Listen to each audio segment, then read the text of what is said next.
Actually, miss, I'm here to inquire. Acquire. What? Please, say something normal. He doesn't get to finish. We have a visitor. Can anybody be normal here? Okay. Okay. Okay. Okay. She stands next to the counter, clicking her mandibles impatiently. What do you want, lady?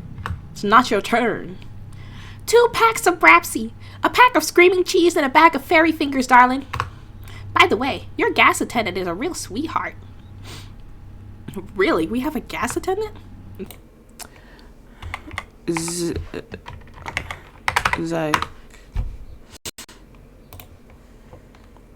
Sometimes I really wonder, how did I end up here? Not that I dreamed of a career as a neurosurgeon or an astronaut, but for crying out loud. Working at a gas station?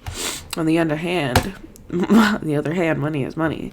I sent out resumes to every conceivable, inconceivable place, applying for every position where I could somehow use my degree in art.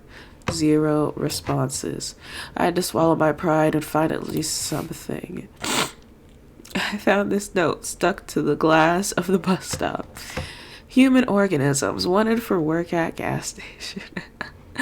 Organisms' duties include selling food for mouth, silence and obedience, household tasks, obeying those who are more ancient, friendly team offers, new and old faces of friends, long and different life.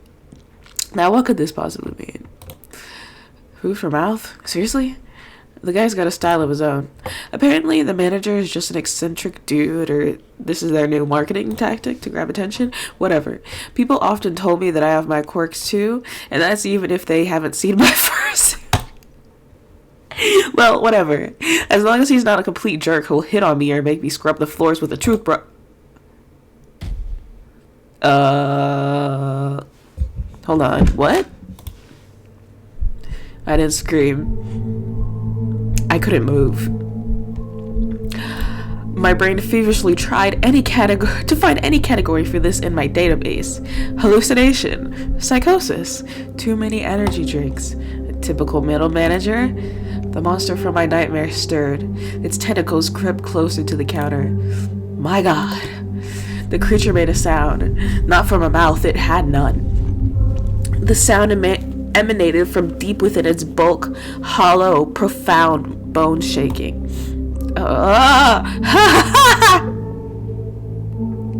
Greetings, organism. I'm Baab, the indescribable and terrifying consumer of worlds, but you, grain of sand, may call me Manager Bob. No, this isn't real. I am dreaming. I need to wake up. You will sell food for mouths and obey me, for I am ancient. Memorize the rules of this establishment, for my patience is as limited as the salary I offer. Rule number 1, you sell, no matter what, chicken food for the mouth, gremlin fuel, noodles made from cursed souls, lottery tickets for extra limb raffles, discount rod, ritual foil, everything must be sold.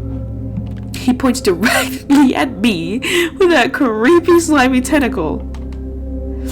Every miserable unit of currency brings me closer to my triumphant exit from this pitiful hall. I pinched myself but didn't wake. Rule number 2, be polite to customers. Ignore bald spots and werewolf fur and watch out for drafts when ectoplasm energetic entities are in the store. But don't let them get too bold. Customers are just walking containers for currency, and they should only pay in monetary units. Payment in existential dread or hair of the dead is not acceptable. That kind of rhymed. Shoot, did I not save? Okay, we'll save now. Many of them come here just to chat because they are idle and purposeless organisms. Wait, did I forget to turn the music on? They are idle and purposeless organisms. Your task is to make them part of their currency anyway. It is also your duty to heal organisms if they are injured using special kits. If they die, they cannot give away currency.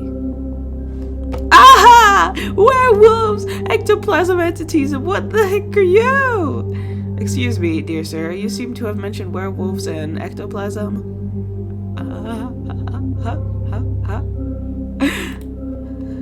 All of this just didn't fit in my head. I am shaking so much that the cheap plastic badge pinned to my uniform rattles. I am the embodiment of fear, unadulterated fear and terror. This is the correct reaction when confronted with a superior entity. Your fear is evidence of a functional survival instinct. Wow, that's great. However, it is completely unacceptable. Many of our customers enjoy seeing a smiling muscle spasm on the face of the serving organism. Why do you care, you weird-legged creature? Okay. I gather all the remaining motor control that isn't currently engaged in convulsions, then I take a shaky breath and attempt to smile. The corners of my mouth twitch upward, but not in sync. I can feel one side higher than the other. Acceptable! The asymmetry is a bit distracting, but the main muscle groups are activated in the correct configuration. You have successfully created a smile. Maintain this configuration in all customer interactions. He suddenly places a jar in front of me on the counter. Oh, is this the tip? Tip jar? And the last rule. Remember, organism, this tip container must be filled with money by the end of your wake cycle. If the bottom of the jar is visible, you will clean the sanitary rooms with this object to the dimension of absolute horrors and suffering for 2,510 years. I couldn't take my eyes off the fork, the potential tool of my eternal servitude. At this moment, my mind fully capitulated. Yes, I was hired by a multi-eyed cosmic architect squid. Yes, my clients will be non-humans. Yes, I am being threatened with a fork and eternal toilet cleaning. How could anyone clean anything with a fork? The same will happen if you even think of escaping before the end of your work contract. My ocular sensorium perceives the subtlest of matters. It will... Oh my god, I can't. My ocular sensorium perceives the subtlest of matters. It will detect you in any corner of this pitiful planetary sphere. Crap, I'm stuck here. I'm in a trap. Do you understand, organism? Do not say that. But I'm also curious. Hold on, before we die. 2,510, why not 2,511? Yeah. Organism, do you dare to use sarcasm? You greatly overestimate your significance, single-brained creature. I warn you, one more joke like this and the duration of your possible punishment will increase by another millennium, and one prong will disappear from the fork. You know I don't even live that long. He gurgles indignantly for a while longer before finally concluding the briefing. Goodbye, organism. Good luck in your currency acquisition and button pressing. Thanks. Could you show me how to do this? I point at the sticky buttons on the vending machine. Bob's central eye looks at my finger, then at the machine, then back at my face. The creature sighs. Oh, come on. You're supposed to train me, you know. The tentacle extends from his body with torturous slowness. With the drama of a pianist playing the last tragic note, the tip of the tentacle presses down. Bob waits expectantly. He's gonna kill me. He's gonna kill me.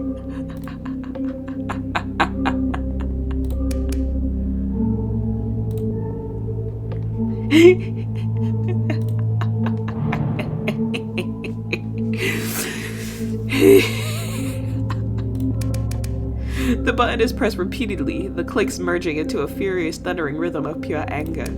Seems like he might explode any minute now. Didn't get it. Outrageous creature! How do you intend to sell goods if even the concept of a button is too complex for your understanding? My teaching method was perfect. I refuse to believe such an ethereal level of stupidity exists. You are mocking me, creature. Don't you dare pull such jokes again. It takes him a moment to regain his composure. He mutters something almost inaudibly about why me, it seems, or why this planet specifically. This concludes the briefing. Do not tremble anymore and be a brave organism in the future. But if it benefits business, then tremble. And no more inappropriate jokes. Okay, I thought I was gonna die there, but I guess it takes a little bit more. He didn't turn around as a human would. His tentacles simply shifted his entire mass in another direction with a soft gurgling sound, and he waddled across the linoleum. The silence at the gas station was broken only by the hum of refrigerators containing juicy juices and the buzzing of the neon lamp above my head. I stood in the same spot, as if rooted to the ground. My breath returned to me in a sharp, uneven gasp. My hands were shaking. The tip jar, which I needed to fill to avoid ending up in a dimension of ancient horrors, still stood proudly on the counter. Okay, so what just happened? Option 1. I've gone insane. That's the most logical conclusion. Prolonged stress from job hunting, malnutrition, nerves, anxiety, a disrupted sleep schedule, my brain just malfunctioned. Yes, that's it. I'm gonna wake up on my couch in my dingy rented apartment. I pinched myself again, and nothing. I scanned the room once more. It smelled of gasoline and old coffee. It was still absurdly real. And that meant everything he said. Yes, it was all true. Werewolves, vampires, tips. The fork. A hysterical mix of laughter and a scream of terror welled up in my throat, but I held it back. I needed to get through this. I needed to... Duh! Oh no, don't tell me that's the first customer. The jingle of terror and despair. Bells? What the heck? Okay, it's just a jester. Hey, what a friendly little guy. Where did this clown come from? It took great effort not to look away from those red eyes burning in the pitch black darkness. Hey, I like your bells. Is he amused? Is he wondering if I'm tasty? Bob didn't exactly give any guarantees that I wouldn't get devoured at work. My brain, still recovering from the encounter with Bob, was frantically trying to figure out how to break this ringing silence. This is just how I imagine working at a gas station would be in real life. You can't just appear with the sound of a creepy piano, sir. You need to find better background music. Isn't it strange that I work at a gas station for a couple of bucks, yet you are the one who wears a jester's hat? Good evening, sir. Oh god. You can't just appear with the sound of a creepy piano. You can't do that. My deepest apologies! Aww. What a cutie. I didn't mean to frighten you, fair lady. You're right. There was far too much drama in that entrance. You're right. Yes, exactly. I'm right. My god, another crazy person with a strange way of speaking. Okay, so what is he? He doesn't look like any kind of monster, just a fellow with a weird hat. And it seems like he's in the mood for a chat. So, what is a beautiful, charming lady like you doing in such a dreadful, dirty island of misfortune? I don't know why he's British. Or rather, what is a place like this doing with such a charming lady as you? Oh wait, where are my manners? I suppose I must introduce myself. I have many names, most of which are not fit to be spoken in the company of a lovely lady. The nicest I've heard is the Mad King. A title I plan to pass from me to myself for the coming centuries. However, my mortal mother named me Dayran.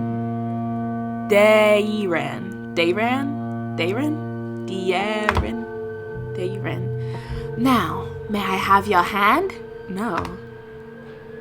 Sorry, my mother told me not to offer my hand to strangers or any other parts of me, sir. Oh, your highness. He burst into genuine, booming laughter.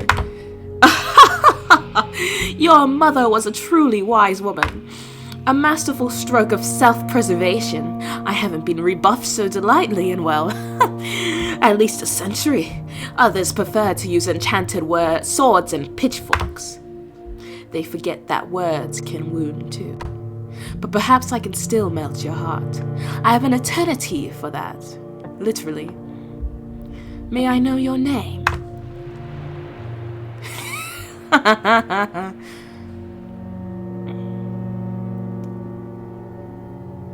My name's Zeke, but my friends call me Big D, or they would if I... No, I'm not doing that. Demons also do a terrible thing. All of these are kind of...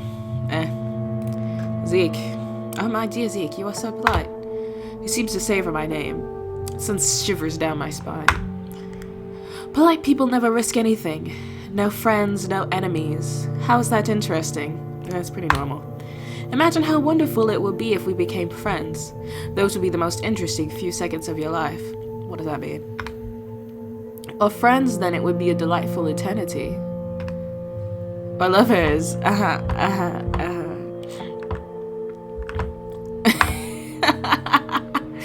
Why are you blushing, you immortal jester? He blinks once, twice. What a delightful little twist in our script. Did I just foster him? My sunshine, you burn me. Such bravery to flirt with someone who can turn your bones into licorice with a snap of his fingers. He's so flustered that he shifted to a more informal tone. Okay. I feel like my brain is turning to jelly. Nah, it's not that bad. Maybe I've just been spoiled by all those mangas about sinister and tragic monsters.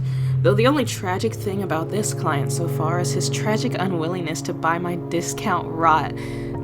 Like, so, let's finally get to the purpose of my visit. Yeah.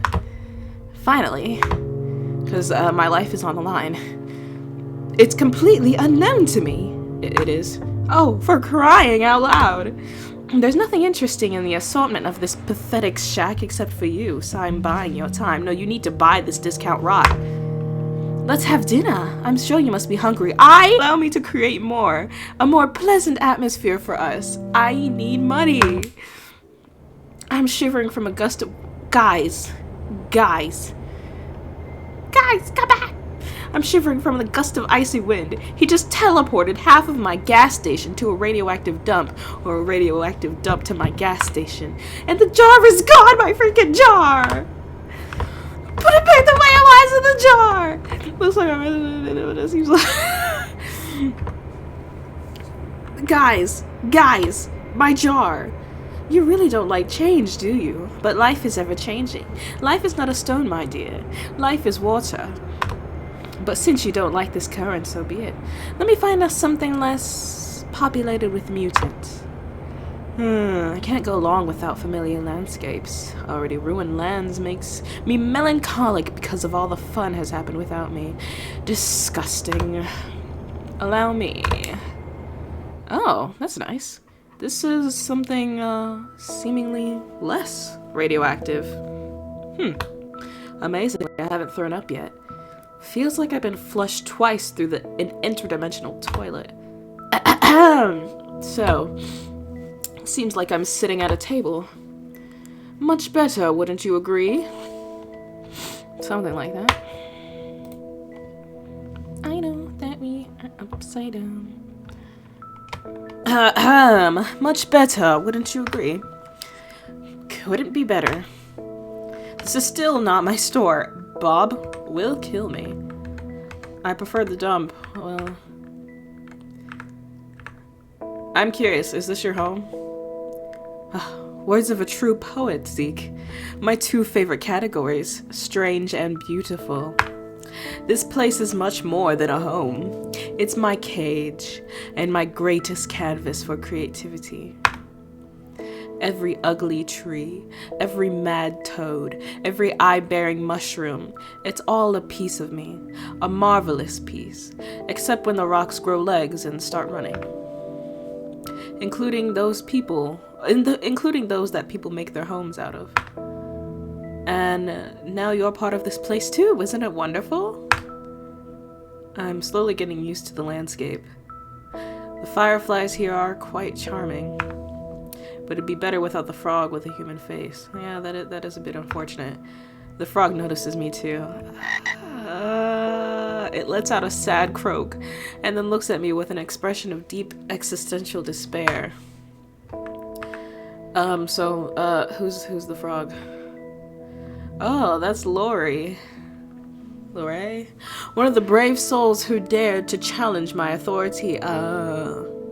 My dear friend, who once walked the path of adventure. That's great. However, he didn't foresee the possibility of being turned into a frog on a whim. He even tried to wield a sword with his tiny froggy legs. Fought to the end, a true warrior. Now, however, his foes are mosquitoes and bigger frogs. Tell me, dear, does he bother you? His little existential froggy crisis, I mean. Is it ruining the ambiance? He looks at me with an interested expression.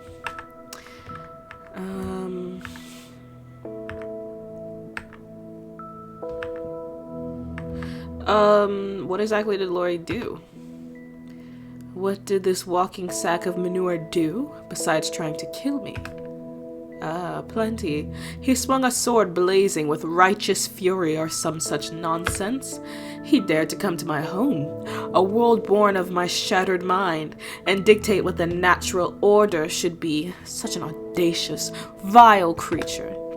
He made such repulsive noises, clanking, grumbling, shouting, praying, threatening, moralizing. The last part was the hardest to endure. But as it turns out, holiness doesn't prevent frogification or chairification. I found various uses for Lori over the years of our friendship. Oh, the fall of the great Lori. The funniest Tuesday of this century. A Tuesday filled with pomp, irony, and croaking. Yeah, I'd do the same. Okay. Ha! Exactly, my dear. You see and understand. It's simple cause and effect. Action and reaction. You got a point. He who comes to me with a sword shall leave as a frog. That's how it went, right? Oh, you truly are kindred spirits, Zeke. I knew there was a delightful darkness behind those beautiful eyes. He looks at me with an interested expression. I don't care. You don't mind? Excellent. I think he really sets the tone for the whole clearing, aesthetically. A living monument to the consequences of pure, poor life choices. Lori, do you hear that? The lady grants you a stay of execution. You may continue your pitiful, mosquito-infested existence. So, dinner. I'm sure you must be starving. I'm starving for money, dude. Please. Traveling between realities must be exhausting. I'll assume that's cabbage. This looks strange, but it smells delicious. Meat with honey? And next to the meat, a purple soup, possibly made from a less fortunate cashier. Whether the food is poison or not, if I refuse, His Highness might turn me into a frog too. So I pick up the fork from the table, and this is the most delicious thing I've ever tasted. It's 100 times better than those cheap instant noodles I usually buy at supermarkets. Even the fact that I'm currently in some other universe surprisingly doesn't seem to harm my appetite. It seems you enjoy our cuisine. My chefs have always managed to cook well, on those occasions when I noticed it. I assure you, you won't regret this dinner. At least not for the first half hour after the meal. What?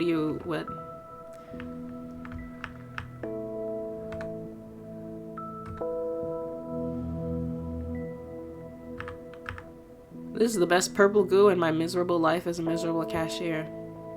Purple goo? Huh. I'll have to tell the chef you called it that. He calls it broth of vicious stars and deceit, but I think your description is more honest. And don't be too quick to call your life miserable. Until now, it was just a prologue. But now, the first act begins. I poke at the food with a fork and watch the peculiar scenery from the corner of my eye. A silence hangs between us that might even be called cozy were I under heavy narcotics. What's your favorite animal? Glad you asked. It's right here on our plate. Just kidding, but I do need some time to think. Let's see. The riding flea has its own charms. I don't know what that means, what that is. Carnivorous butterflies are beautiful, but they're dumb and noisy, and as we know, only what's empty inside makes noise, or what's in my head. It's always ringing. I think it's a dog.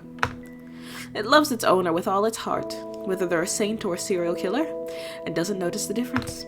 It lives in a constant, joyful state of blissful ignorance and misplaced enthusiasm. A creature that finds endless joy in the utterly meaningless. It's truly inspiring. Dogs are the jesters of the animal world, and I adore them for it. Especially the small, wrinkly ones. Yeah, I get that. Ah, cats, to them, we're probably the jesters. Oh, indeed, they are the true rulers of this reality. Tiny, furry gods of apathy and disdain, and we are their obedient, foolish caretakers. But I've been lucky enough to escape their tyranny and instead enjoy my own, and feed those around me. I return to my meal, and just as I chew another bite, I hear His Highness's voice. By the way, how does the meat taste? Is the human flesh tender enough? Let's just sit with this, guys. Let's just really...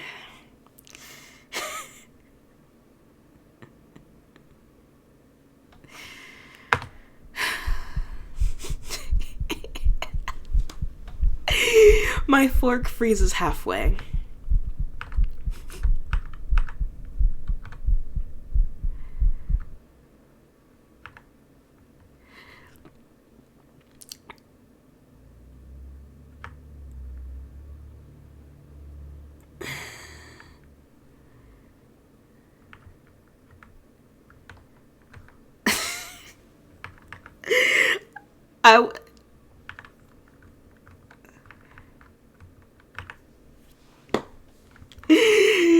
I'm at a loss for words. I bend over and set the entire dinner onto the moss beside me, which absorbs it all without a trace.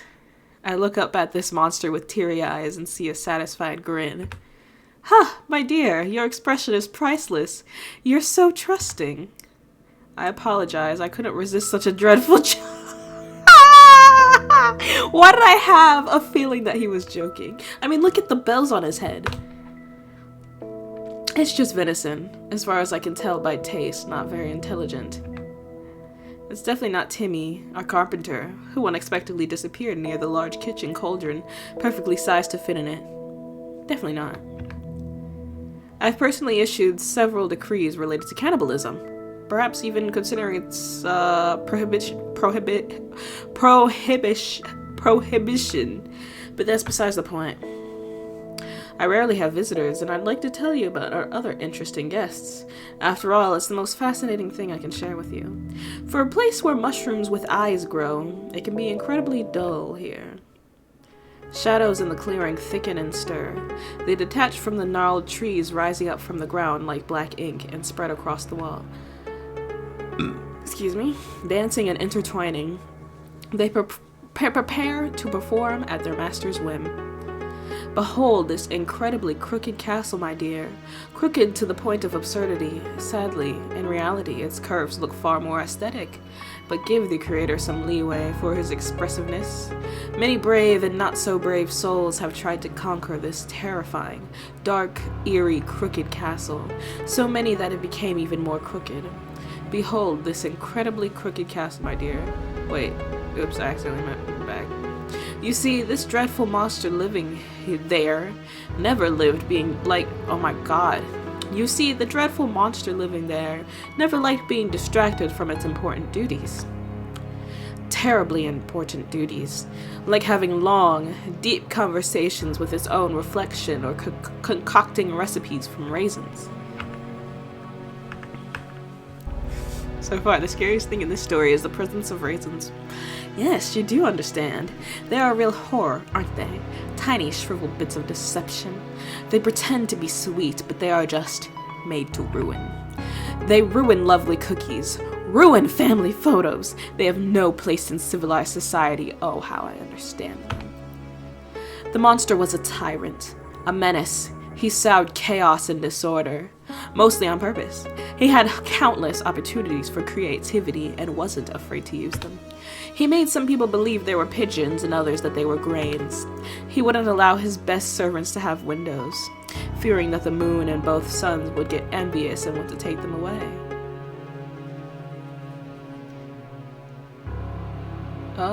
And he demanded they seal the gaps in the doors as well. He locked wizards who came to him for magical gifts in a giant laboratory and promised them power if they invented a kettle that could boil everything except water.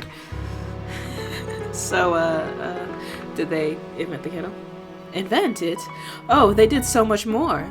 After 11 years of failed prototypes, a few explosions, and chemicals running away on their own legs, they succeeded. The kettle could boil even bright memories, but not water. Water would instantly freeze, explode, and file for divorce.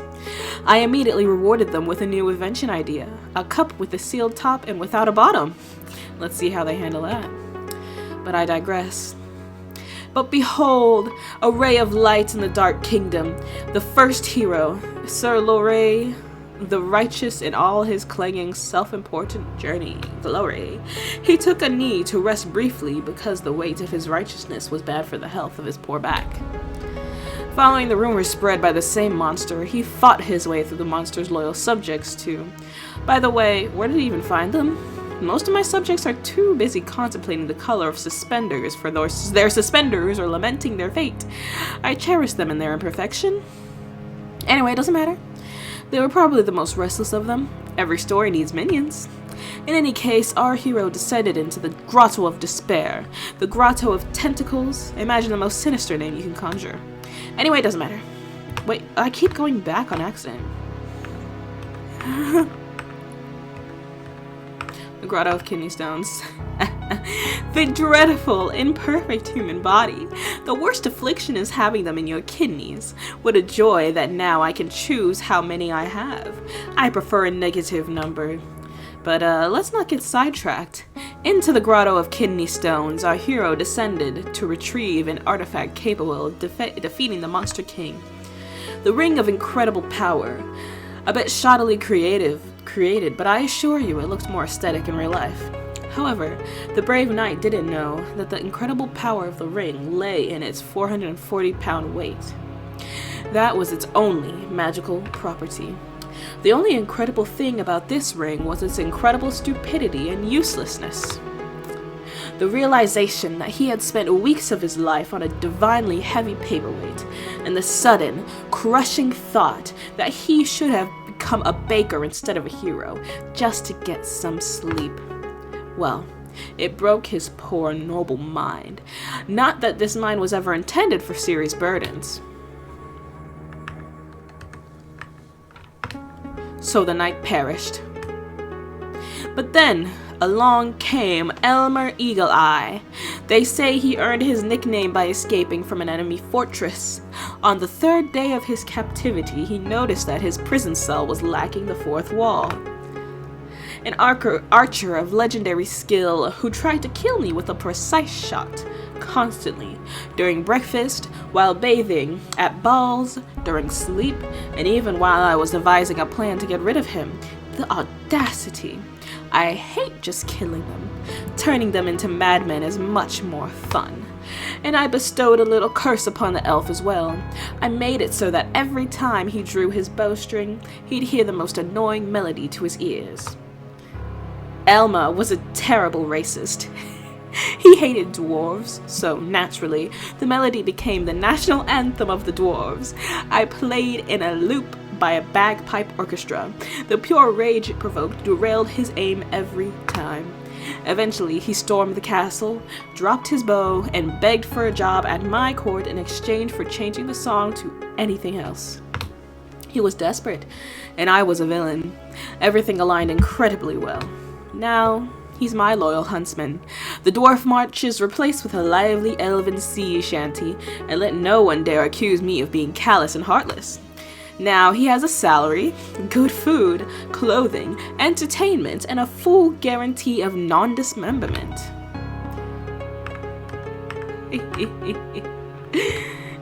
Zeke, where were you before? Horse odes and comparisons to long stalactites, endless rhyme verses about the shine of a beloved's beard. It's a refined, devilish thing. Why didn't I think of it myself? To torment a man not with sounds of war and patronism, but with the clumsy, heartfelt caterwauling of a species he despises, turning a love song into an instrument of pure, heart-wrenching agony. Brilliant. Well, I'll steal your idea in the future. And finally, the witch in a classic giant hat under which you could easily fit under another witch. She tried a different approach approach, seduction. She attempted to charm me, to gain my trust, to become my spouse. A fatal miscalculation. She didn't consider the fact that I never trusted big hats, or people, especially when both come hand in hand. And those who wear suspenders and a belt at the same time, a person who doesn't even trust their own pants certainly doesn't earn the trust of His Highness. Then again, I don't trust His Highness either. I don't trust myself, especially the left side of my brain, especially on Thursdays. But back to hats. I adore big hats. Oh dear, don't even think of wearing them around me. At best, I'll turn it into a smaller hat, and that's if I'm in a good mood. Good to know. At worst, badges. Lots of very angry badges. Meanwhile, the witch was quite overt in her murderous intentions, jingling with all her concealed weapons. Why does a witch need so many hidden blades? She must have been very bad at witchery. In any case, she now resides in my dungeon, and you see, I haven't decided what to do with her yet. Her fate is a blank slate, a story yet to be written, so I offer you the pen. I simply adore random choices. Give me yours, Zeke. What punishment befits her? Huh? Does he really want me to decide what to do with a real living person? Can I even save her? It doesn't matter what I choose. Everything here follows his whims anyway. But as long as I play the circus monkey, I have a chance to get out of here alive. Maybe I should just entertain him? What should I do?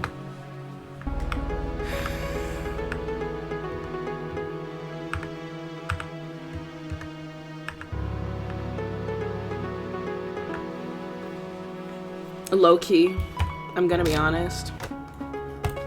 I think it would be hilarious if we turned her into a small hat. The one who lived by a big hat shall become a small hat. The irony is so absurd, it's beautiful. So be it. Let her be a small cap of eternal regret. She tried to get into my head, and now she can barely cover it. A brilliant sentence.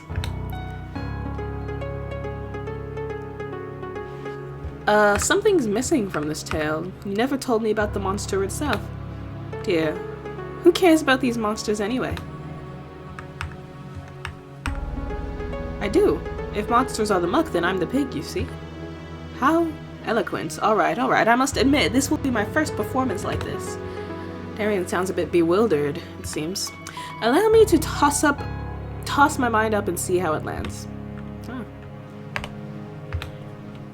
You see, the monster was originally much more modest and less majestic. But we all have to start somewhere, right? Then, my head suddenly became a bit crowded. First, whispers, then arguments, then full-fledged discussions that had to be participated in and involved inanimate objects. Guests in ajar doors, closets, and even cookie jars. Every container a potential foe, and I was surrounded by containers. To be fair, sometimes they told funny stories. But why was I afflicted with this curse? Pondering it drives me mad. Even more so. Seems the question is meant for me.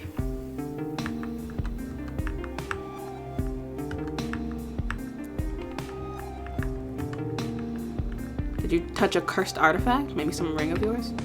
Dear, I'm afraid you've confused cause and effect. It's I who drive rings mad, not the other way around.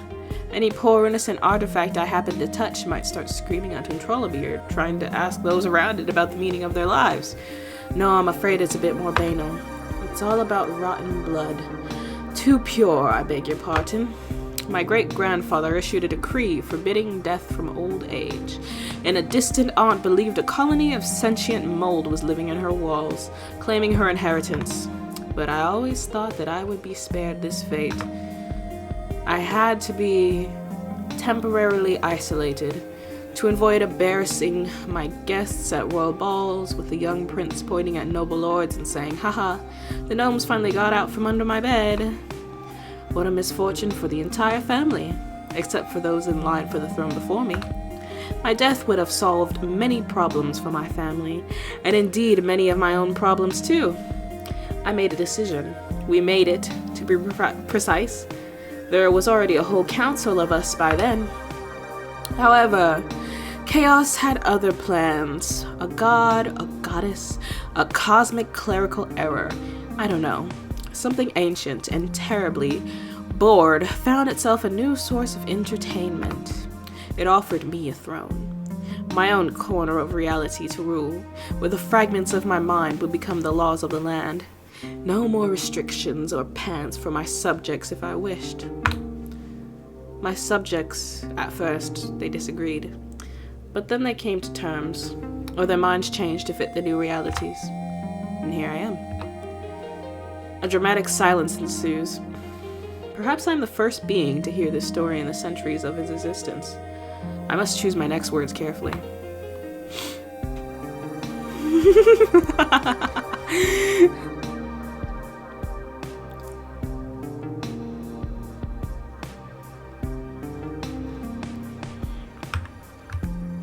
I mean, I would love a tip. I don't know, we'll see. I'm interested what he'll say with this. So you're still in a cage? It must be rather lonely in there. No cages, more like a playground, with surprisingly silent infants. But I don't blame them. I have the best shovel. It's no wonder I embarrass them so much. Or maybe it's because I love to create explosions. Tell me, have you ever been exploded? Oh no, don't tell me. Let it be a surprise. Do you really sympathize with someone who dragged you into his dimension to tell silly stories and feed you purple goo? People never cease to amaze me. Touch his hand. I'm kinda curious. Following a strange impulse, I reach out to his hand resting on the table. His gaze slowly follows my movement, flowing to our hands. This time, no commentary. Instead, his thumb begins to trace patterns on the back of my hand with surprising tenderness. Interesting. The shadows finally dissolved into nothingness. I just turned a living being into a hat, or rather became the catalyst for it. I wonder what kind of nightmares are warranted in such a case. I'm afraid royal duties await me. Our time is up. I shall send you back, Zeke. Shoot! I need that money. Dude. Hello? I suddenly feel him press against my back. One of his hands grips me just above the crook of my elbow, while the other hand rests under my chin, tilting my head back until my ear is just a couple centimeters from his lips. This is interesting. But don't think for a second that this is goodbye. It was merely an overture. His voice, usually so mocking and calm, now sounds eerily sinister. A cold thumb lightly strokes the line of my jaw. I try to suppress a shiver. You are a very interesting, incredibly curious guest. Possibly the most curious one I've had in centuries. And I found that I don't want our acquaintance to end here. It's terribly unfair that you've learned a couple of my secrets and revealed so few of yours, isn't it? I work at a gas station. I can't tell whether he's flirting or threatening. Both, perhaps? A bird trapped in a cage of bills, failures, and endless anxiety. How high could you fly once the cage is opened? Your shift will end. The sun will rise, and you'll want to head home, perhaps on something more elegant than a bus, maybe in a carriage of polished bones. We will meet again, Zeke, very, very soon, and next time, I won't let you go so quickly. I squeeze my eyes shut. The light is blinding even with my eyes closed, so unusual after all this darkness. The jar is full of money! Yes! It was all worth it! Let's go. Look at all that, Bob. Look at what I did. Like, I'm a customer service pro, dude. Greetings, organism. How is your work progressing? It was very emotional for a first day. I see the first transaction was successful. Acceptable. This still doesn't save you from the threat of cleaning sanitary facilities, but it's a wonderful starting point for your entire tiny life. Entire life? Even more than successful. The client tried to fill the entire station with money, probably due to extreme affection for you, organism. Okay, let's go? Unfortunately, the terms of the intergalactic treaty do not allow such actions. Tips exceeding the amount set by the council of approximately were disintegrated to my great regret. I could have been rich, Bob! To my regret as well. Hello? So, a mad god from another world likes me. In some sense, that's possibly worse than not being liked at all.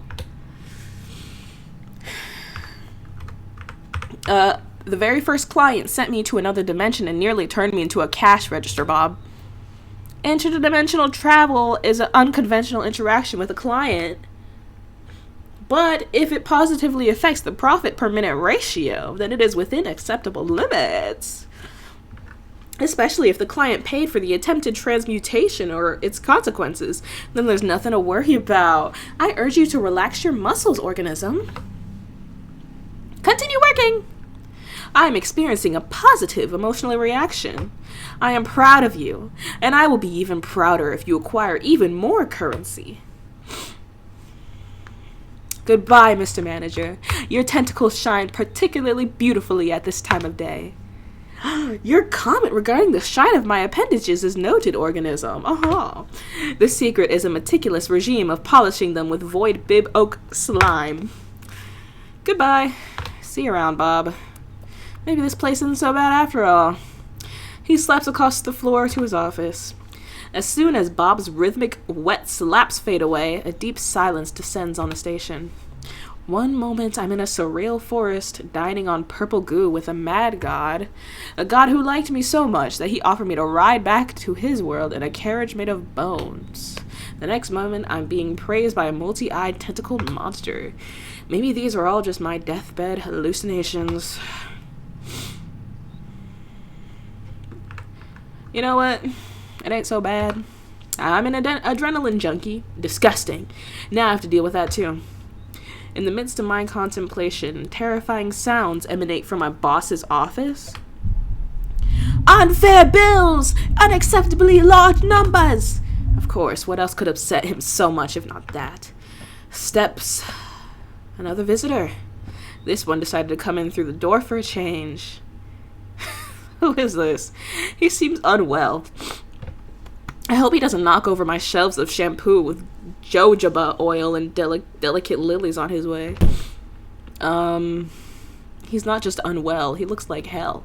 Literally. All the skin on the left side is torn off from his jaw to his temple. Do you need help? I swallow nervously. What kind of meat grinder has this guy been through? He looks like someone who could rip me apart if he doesn't like what he hears. I need to be careful if I don't want to become the next victim. He looks like a victim, to be completely honest. You look like the Terminator at the end of the second movie, buddy. The Terminator who just wrecked my entire floor. How's life for... Well, it's hard to imagine what the other fighter looks... Well, it's hard to imagine how the other fighter looks. He lets out a gurgling, raspy laugh. You don't want to look like what the other... You don't want to know what the other fighter looks like. Honestly, I really don't want to know.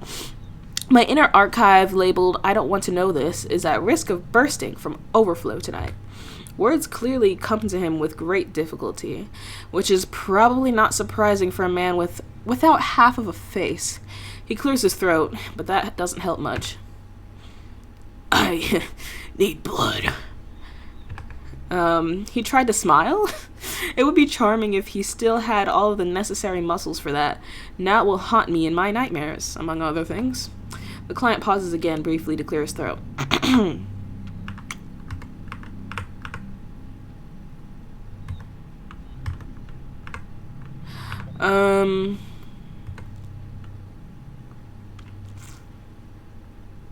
We don't do transfusions here. No IV drips, just discount rot. If you don't stop annoying me, no transfusion will help you. I said one sentence, bro. He suddenly leans forward, boring into me with his remaining eye. Go and find me some gosh darn blood. Fine, so demanding. A strange pressure builds in my head and the edges of my vision blur. An unyielding command blossoms in the center of my mind. I don't know why, but I feel an incredibly strong urge to find blood right now. Okay, my client is covered in blood. but still hungry. Maybe he fought with something inedible? Or is it his own? I find myself in the storeroom, a tangled labyrinth of shelves reaching up to the ceiling filled with boxes, crates, and mysterious cans. In the corner, something rustled and snorted suspiciously, so where could the blood be? I need to think fast. He's not gonna wait for forever. Right now, I'm at the beginning of this crazy place. Food for mouth. Self-propelling gearbox. Foaming body washes. Okay. Bob, where's the blood? For a moment, silence hangs, broken only by the hum of distant refrigerators. Then comes the sound of pure cosmic irritation. In your blood vessels, organism! He's unhelpful as ever. But if you mean blood for sale, then check the mouth food section. Don't disturb me, I'm busy doing business. I know, I'm at the beginning of this crazy place. Alright, food for mouth. Let's go. These signs are driving me insane. I really hope my manager will eventually learn English properly. I'm surrounded by pure madness of anxious packaging. And even in front of the department entrances, there's some baby food for cyborgs piled up. I'm frantically trying to decipher the crooked inscriptions. In front of me are sections with food for mouth. Okay, food afraid of heat. Infused nutritional flows. Dense energy blocks for chewing. What in the actual world? Okay, let's see.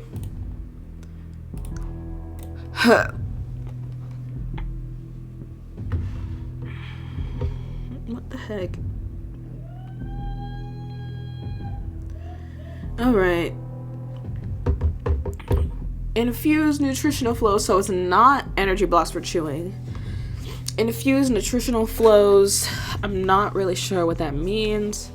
And food afraid of heat, what could that mean? Food afraid of heat.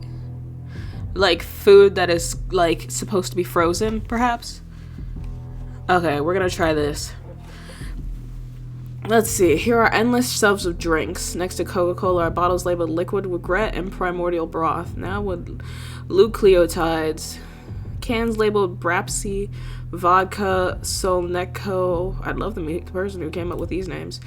I check each shelf, pushing aside cans of essence of find nothing resembling blood. The closest is liquid hymen. Okay.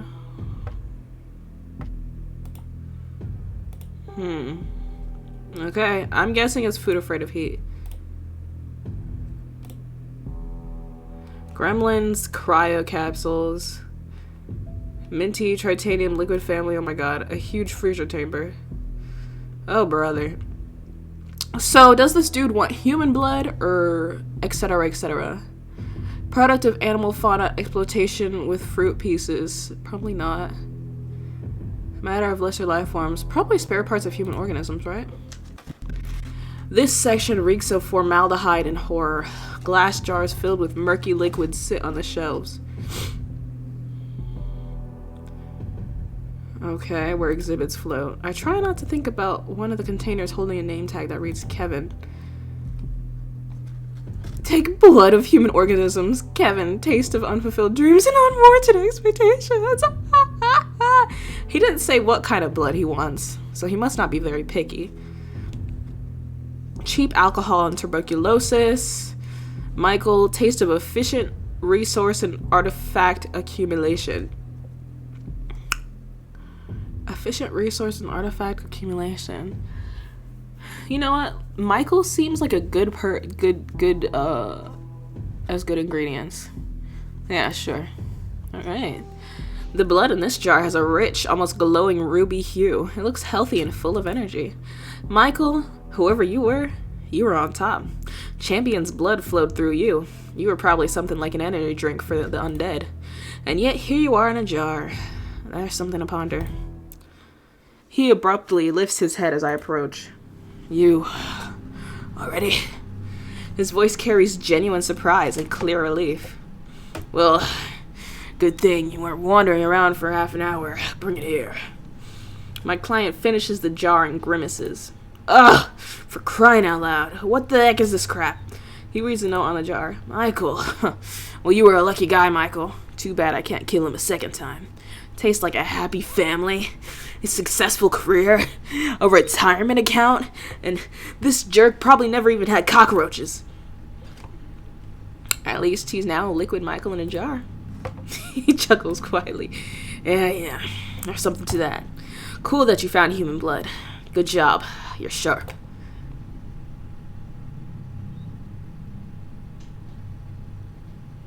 It took longer to get to the rat. Really? You're wrong there, babe. The closest was your carcass. So you can thank your lucky stars that you're still alive. You're clearly tastier than a rat. In a way, that was a compliment. But if you had like a urge, like a in your heart, an urge to buy snacks today, you know. I'll let you know. Some chips and like some juice, you know, maybe some popcorn or something. I am done. Oh my god. Do you guys hear this lady? Alrighty. While he's not here, I have a perfect opportunity to wipe away the blood stains. Yay. I'm just scrubbing a pool of blood on my first day of work. An interesting story for Reddit. A wonderful tale. I'm doing just fine. Nobody's eating me. Honestly, I'm thinking, wow! He's looking so much fresher with the second half of his face, although his expression still resembles that of a constipated owl. I'll just stand here for a while, okay? Take a little break. Besides, there's nobody here with you right now. Yeah, I guess. And just so you know, if you try to contact the werewolves, I'll take your head and crush it like a walnut. Why do you think I know werewolves? I'm David, by the way. A vampire, as you may have already guessed. What an incredibly interesting way to start an acquaintance, especially that part about the walnut. What? I'm Crystal, like champagne. Or like a stripper. Cool. Your badge says Zeke. That's for conspiracy. Ah, you're one of those conspiracy theorists. Where's your tinfoil hat? Dress code doesn't allow it. What? There's so much mysterious, weird stuff around here. Why isn't there a room for a tinfoil hat? But I stopped asking questions a long time ago. Maybe the hat offends your boss's feelings. He's an alien. Probably a sense of aesthetics. Now I have a vampire here, and he's regenerating. Wonderful. The main thing is to not accidentally blurt out something wrong. I need to be friendly. Are you sure you're a vampire, not a chupacabra? They drink blood too. Since when do vampires wear leather jackets? Don't you guys prefer it? Oh yeah. That might be like offensive. Thanks for not eating me, David. You sure you're a vampire? Why is he taking everything I say seriously? Oh, I guess vampires don't do jokes either. Oh, maybe it's just because that wasn't funny. What's wrong with you? You seriously don't know the difference between a vampire and a chupacabra? Chupacabras are mindless animals that run on 4 legs. They scare farmers in Texas. They eat goats. I don't know. They bark. And they stink. I stink too. But that's because it's dirt from the battlefield. There's a difference. He says this with the look of a professor. And they definitely don't talk. Do I have 4 legs? Fur?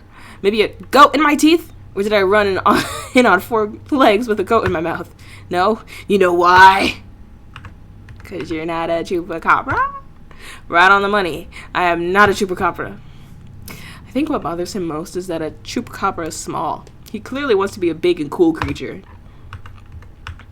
Have you ever seen a chupacabra? You'd be better off not knowing what I have seen. Chupacabra is just the tip of the iceberg of all the supernatural crap that crawls around here. David looks at me meaningfully. In his opinion, the topic is closed under a shroud of tough masculinity. But something tells me we'll return to this question. David slightly grimaces as he moves his hand. What? Hate him. Probably not all the wounds have healed completely.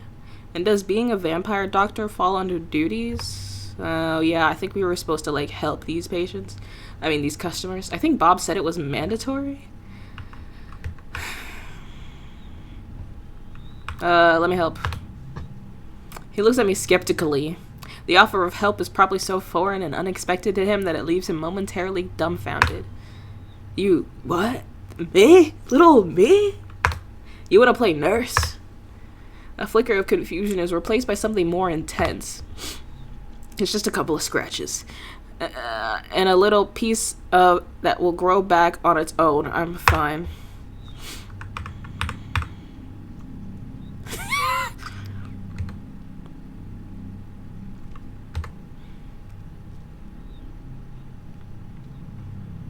Conciliatorily. Huh, I've never heard that word before.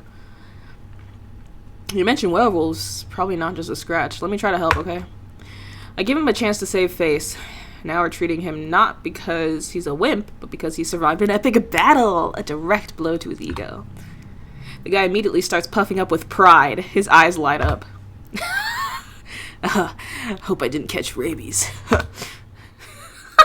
I decide to remain silent about how he's probably already pretty rabid. 4 against 1 in a narrow alley, you know. There's a myth about werewolves being noble, unlike us bloodsuckers. Well, that's a lot of crap. One of them was hiding in a trash can, ready to jump out at me. My heart would have definitely stopped dead. If it even still beat, it would have been ripped out from a freaking heart attack. I'm afraid I'll never be able to take out the trash again without fearing for my life. Judging by that distant look, he's plagued by flashbacks of what he's been through. David awkwardly moves his injured arm. Alright, hand over your first aid kit. I'm sure this won't be the last pack I'll have to take down. There are way too many stray dogs around these days. Go ahead. Get out your band-aids with Dr. Chocula or whatever you're selling. Interesting. David sheds his jacket, shirt, and t-shirt, then settles onto a squeaky stool next to the counter. Dang, they tore you up. He's about to face a serious trial, staying in a vulnerable position for a few minutes. For some reason, cruel fate hasn't made him claw-proof. He certainly looks like he was just thrown into a blender. Judging by those bullet scars, they have guns too? Quite an interesting past. Oh, no, okay. Maybe he was attacked by werewolf cowboys with guns. Most likely the former.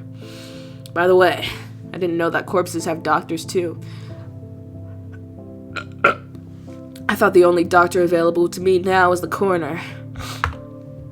I'm rummaging through the necromancy kit that was sitting under the counter. It's a heavy military-style metal box with a faded label reading, Kit for Alternatively Living Organisms. Inside, besides standard bandages, there are some strange items. Silver tweezers, vials of thick glowing liquid, additional fingers, and of course an instruction manual, a cheap laminated brochure stained with something that looks like coffee. In the instructions, the first point states, determine whether you are dealing with a zombie. Ask your alternatively living subjects if they ever wanted to eat someone's brain.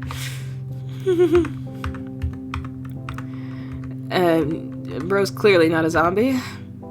He glances skeptically at the pictures flashing in the instructions as I flip it over. Zombies, necromancers, abominations made of bones, flesh, and cabbage swirl in front of his face like a mesmerizing kaleidoscope. And all of this lives in the city sewers? I don't know how you're going to use bathrooms now. Me neither. It'd be great if he didn't notice that. Why do I have to deal with all this? I steal a glance at my visitor. I wonder if werewolves just clawed him up or if he managed to kill someone too. My instincts, something out of the Stone Age, suggest that he could have. The guy has a killer's gaze. You see someone like him in an alley, your hand automatically reaches for your wallet and your phone. I lower my eyes. Next point. Let's establish the nature of the injuries. What kind of wounds could werewolves leave? Simply, you got lacerations, claws, teeth, and a bit of saliva, possibly very contagious. Tell me about your tragic past. Okay. I mean, that would be funny. David listens to this with the pride of a true soldier. He's glad that he's absolutely ripped to smithereens. Every word feels like a medal of valor. Something like that. He said it as if he doesn't care, but I know better.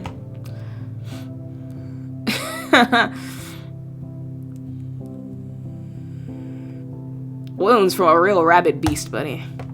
I'm dying of laughter. He chuckles happily, trying to hide a glimmer of pride behind the humor. But I won't be fooled. David is no longer just a wounded sucker. He's a true gladiator, having survived a battle with rabid beasts. Absolutely epic. I read through what medication I need and grabbed the regenerating extract for alternative living. Okay. Suddenly he grabs my hand. Why am I white? Do something wrong, and I'll rip your tonsils out through your,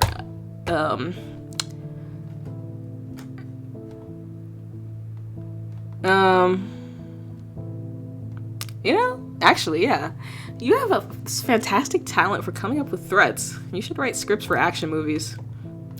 Well, I suppose it's just a matter of experience, probably.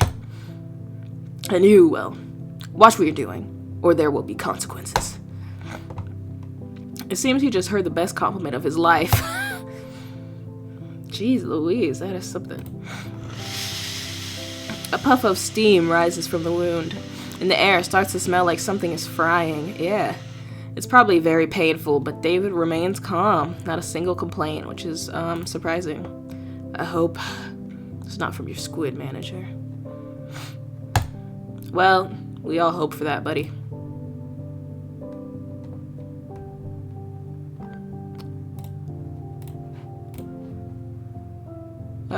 Careful. My movements become slow and deliberate. I do everything cautiously, barely touching the skin around the wound, allowing him to get used to the sting. I can see the tense muscles in his back and shoulders relax slightly. He's still wound up, but relief is starting to wash over him. Hey, I should be a doctor. Naturally, no thank yous or pleases from him, but at least he's no longer threatening to do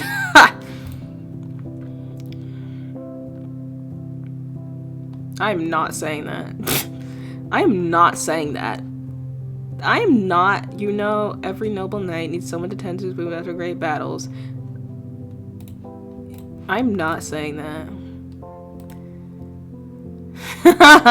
What night? What battles? I fought in an alley stinky of urine against a bunch of dirty werewolves from territory on the outskirts of this godforsaken city.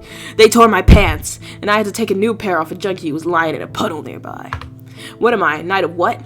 A knight of torn pants?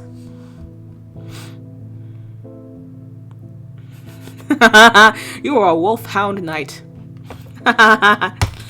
David says this almost affectionately. It seems we're making progress in our relationship. What the what? I finish up. Surprisingly, the wounds really are healing. The scars won't beautify this man. Why are you doing all this? The question is asked in an astonishingly serious tone because it's my job. He's driving me crazy, even more than that clown from earlier, it seems. I just wanna I just wanna help. Lie. You want tips and to go home, play The Sims, and watch stupid shows. These are my work obligations. If it weren't for them, I wouldn't bother with you. He sighs of relief. Just a moment ago, his worldview was probably shaken. But I put everything back in place. Okay, like, genuinely, I mean, I'm not gonna lie, but like, that's not really a truth either. I mean, yeah, that's what I thought. What a pity you still have to do your job. Just 5 minutes ago, this ape didn't even want to get treated. He clears his throat. Thank you. Oops, didn't mean to press that, but yeah. What? Am I hearing things? I thought he didn't know such words. I mean, I'm even afraid to breathe, so I don't scare off this rare, exotic display of politeness. He says that word as if he's pronouncing it for the first time in his life. I wouldn't be surprised if that's actually the case. Alrighty. Just a couple more seconds and he's back in front of the counter. So, maybe I should get a tip for that excellent work that I just did. So the client is fed, clean, and healed, and yet he's still here. Not putting any money on the counter, and the tip jar is lacking. I'm waiting. I look at him. He's supposed to be full of energy, but instead he looks lost. Hello? David is deep in thought, in that dark, gloomy little place that occupies his mind.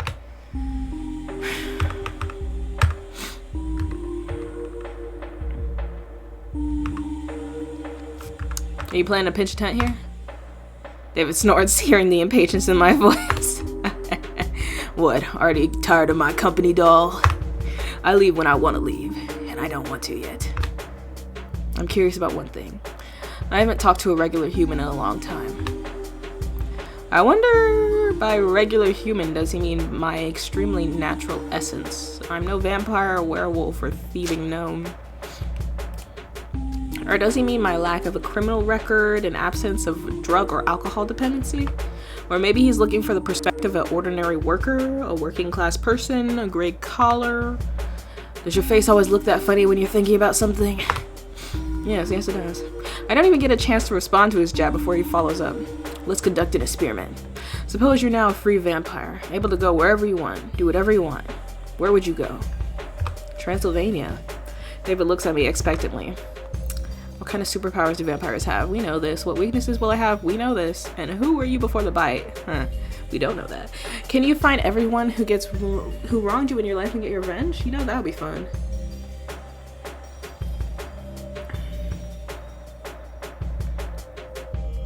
You know, I haven't really been pushing him that much, so let's see if we can... A lot of things depend on who exactly turned me into a vampire. Who vamped you? He doesn't answer right away. Just furrowed his eyebrows. That's usually a very touchy subject. Some old stinking jerk. A lot is mixed into those 4 words. It's as if he both hates and mourns the old jerk. Probably. That guy wasn't a contender for Father of the Year. I wait for him to continue, but he remains silent. He looks like an angry, cornered dog. It's unlikely he'll speak up on his own. Okay, I have more questions. Who were you before the bite? He opens his mouth, ready to tell me off or mention something about butts again, but he stops himself. Probably his thank you sealed our fragile friendship. I'll tell you, but it's probably not relevant. Well, it's nothing. I was a nobody. I was just surviving as everything went to hell. Unlike all those born with a silver spoon up their behind. You ever see those Happy American Family TV commercials?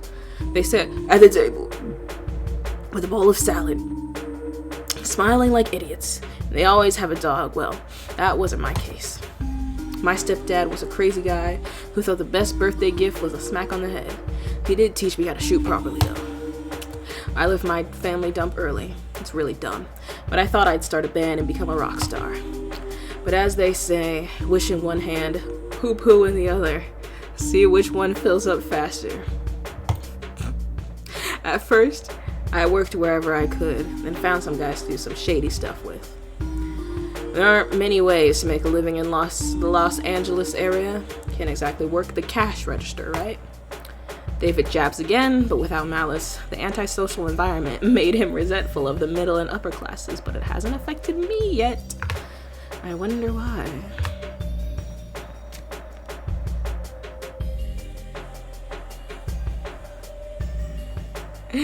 Regular cash register isn't so bad. It would be even better without customers like you. Well, that's a bit...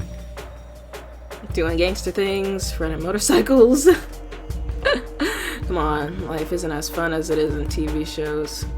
Mostly, we just sold diluted crap to junkies and solved problems. Sometimes, no person, no problem, you know. I prefer the part about motorcycles. That's it. That's the whole story. What about you? Me? Oh lord, this is my chance to make up something cool or just tell it like it is. I mean, what would be the point? I'm a criminal too. The best sniper in my gang. I'm now hiding under a fake name in another city and state. I have a single parent family and an art degree and no dog.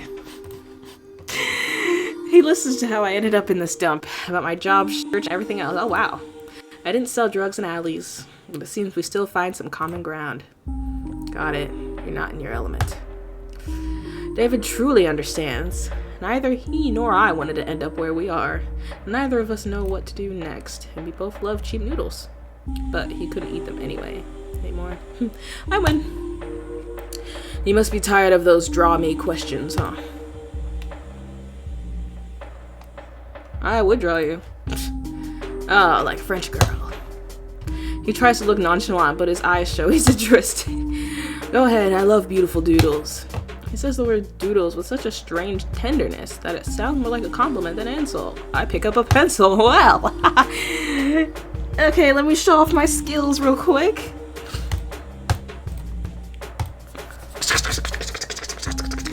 Boom! When was the last time you saw yourself in a mirror? Right here. Wow, what a face. I almost forgot what I looked like. Bags under my eyes like a junkie. Silence hangs in the air while David examines the drawing. He clearly doesn't know how to react to this unexpected little act of normalcy. Looks cool. The last words are spoken in a barely audible, almost reverent whisper, unlike anything I've ever heard from him before. 2 simple words.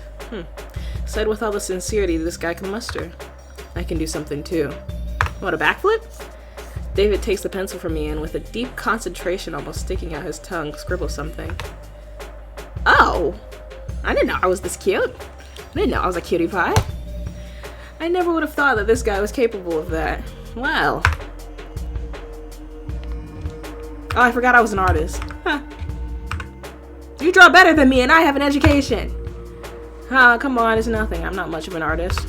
I was into it a bit when I was a kid. Comics, all that stuff. Nothing serious. I take the drawing for myself. That's cute. Alright, where were we? Oh yeah, where were we? Okay. Can you find everyone who wronged you in life and get revenge? Yeah, a lot of people think about that first. But it's a bad idea to leave a trail of bodies of people you were somehow connected to. And your head quickly fills with other things, like, well, the fact that you're dead and it's forever. So, after you've been turned, you didn't find everyone who bullied you in school and beat them up? I usually beat them up right at school. Alright. You might think I was some kind of bully, constantly pulling pranks, but I was actually quiet in class. Really? Just messing around at the back of the class like an invisible man. Until some jerk started picking on me. Once I smashed a globe over a guy's head because he mocked my sneakers. As if wearing clothes from Walmart made me worse than that. Good thing we don't have globes here. Alright, I think we're good. Excellent. He leans in a little closer, when suddenly... Oh, heck! We just fixed his wounds. Guys. Wait, my money! I didn't even have time to blink before David vanishes. Now he's a little bat hiding in the corner. Wait, that is adorable. Shut up. Look at Widow David. Look at him. Listen up. Don't say anything about me. Sit tight and behave, or you'll feel incredibly poopy. Trust me, if you rat me out to that mutt, I'll find a way to get out and twist your head off. The threat in his voice is completely lacking, mostly because his voice now comes from a very small though angry bat. Werewolf. A werewolf is about to come here now. Oh my god!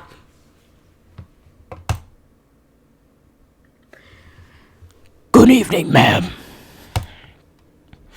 A low rumbling bass, surprisingly calm and friendly. Can I pet you? Ma'am? I'm not sure I understand correctly. You want to pet me? He awkwardly shifts from paw to paw. Do you have room? That's very unexpected and of course flattering, ma'am. Don't get me wrong, but I'm kind of on duty. Chasing, tracking the supernatural. He looks around nervously. Alright, you can, but just a little. I have important business. Oh, the cutie pie. Hold on. I reach out and pet him. The fur is warm, soft, and thick. Oh. I immediately feel a low vibration. The werewolf's quietly, silently purring. Stop. At first, it's a barely noticeable movement, but then his short, fluffy tail starts to wag slowly but confidently from side to side. Oh, it's a widow cutie patootie. He's a widow. I'm the Princess Mononoke of this gas station. Although David doesn't seem thrilled, I pull my hand back. David probably feels the ultimate betrayal right now. I'm sorry. It's a cute big dog. What do you want me to do? Thank you, ma'am. It's been a while since I've been... Anyway, thank you. So, getting back to the purpose of my visit. Apologies for the sudden intrusion, Edward. You could just call me Eddie. We're chasing down a certain pest. You haven't seen a vampire around here by chance, have you? You know, young, a bit scruffy, wearing a leather jacket. Okay, let's save. You see, here's the story. One of our packs nearly took out a vampire sire and his offspring a few hours ago. It was a tough battle. We suffered losses. We tried to track them and found one of them. Well, more like a pile of ash where he once lay. It seems one bloodsucker off the other when he was weakened. Their family values are quite lacking. It seems patricide has occurred. David didn't tell me anything about that. Wait, let me reread. Seems okay. Probably that's why he had to... Oh yeah, probably that's why he had all those questions about vampirism. He was trying to get advice on where to go after killing his creator. Wow. Huh. You see, ma'am, vampires are parasites on the body of society. They drink blood like mosquitoes. Well, I do hate mosquitoes, but hey, David's cool. They kill their victims by draining them dry. They languish in boredom. Look at David's face. They languish in boredom with their immortality, and thus destroy human destinies, play with them, torment them, and derive a semblance of pleasure from their suffering. And what do werewolves do? Can you describe that for me? They are devoid of true feelings. I look at David, devoid of any feelings. He's shaking all over. So, I would be incredibly grateful for your help. No, I cannot do that. That would be crazy if I just yoinked David off this shelf. I'm not giving away this cute little bat. I'm not. That bat threatened me 5 minutes ago, but now he's small, trembling, and helpless. He's my Alexander Hamilton, okay? I force a smile and say I haven't seen anything. A quiet, peaceful night. Eddie examines me closely. He's probably catching a faint scent of blood, but my calm demeanor throws him off. Hey, I'm a good actor. Strange. Well, okay, if he shows up, just give a whistle. We won't far away from here. Good night, ma'am. Bye, Eddie. The werewolf goes off to his important wife business. Well, David crawls out of his hiding spot. You could have turned me in. He stares into my eyes as if trying to peer into my soul and understand what it's made of. And that would have been a sensible decision. Would it, really? But I'm glad you're not one of those sensible ones. David says this with genuine relief in his voice. He's grateful to me now, and now doesn't quite know what to do with that gratitude. Well, look at the tip jar right there, right next to you. He clears his throat awkwardly. So, what's the answer to my question? What would you do if you were a vampire? His gaze reminds me of a lost fighting dog without a master. He's restless and can't find his place. What an advisor he picked.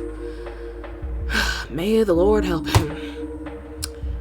I take everything life has to offer. Travel, entertainment, and experiences. The world is full of wonders when you're immortal, all doors open.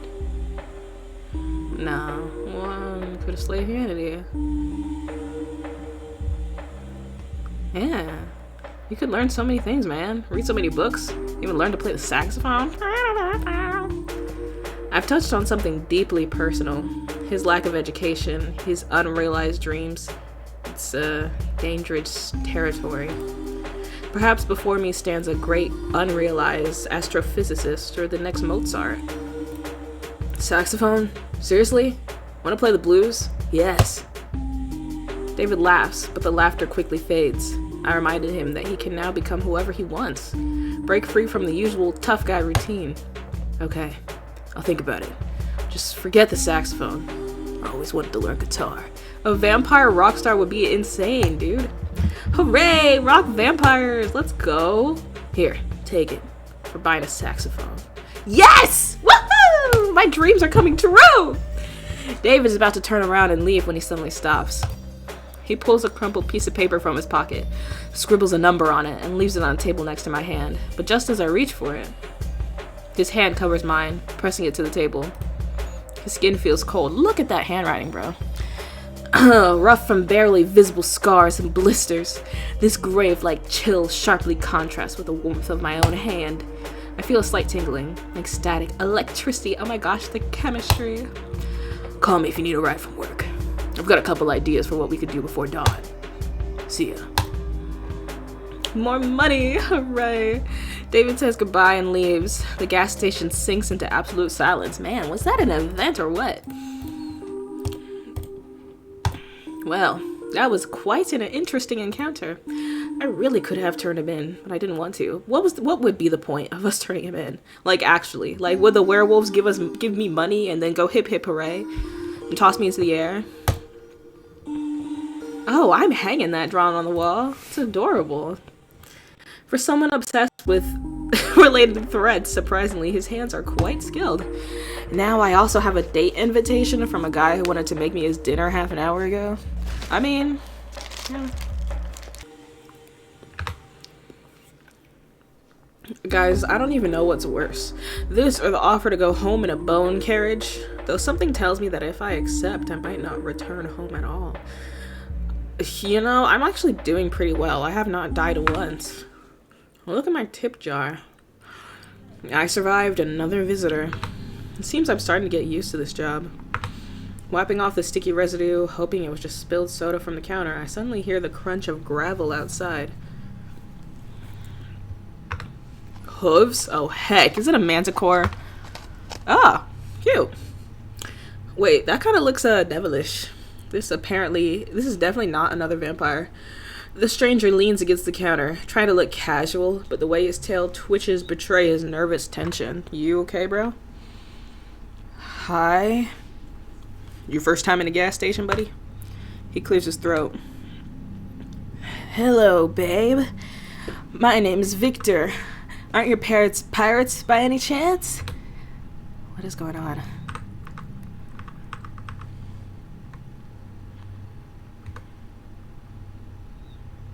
Aren't your parents farmers by any chance? I took his awkward attempt at flirting and made it my own. Now I'm the captain of this ship, since I'm a true descendant of pirates. Victor nervously taps his hoof on the floor. No.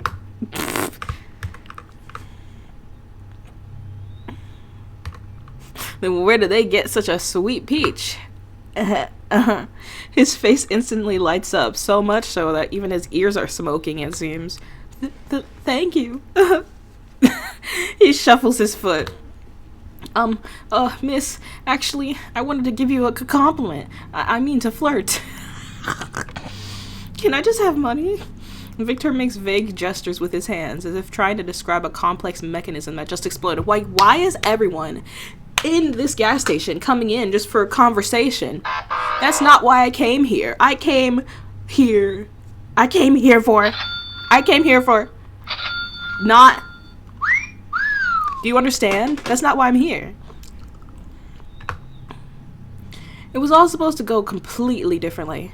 You were supposed to blush and giggle, and you broke it all. So he believes this was really supposed to work on real life people. His face is burning. Victor takes another step. A deep, frantic breath.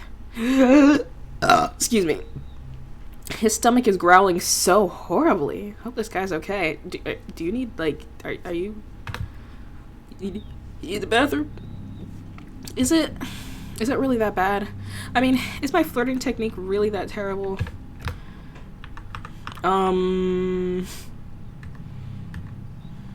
Awkwardness is a great style. I liked it.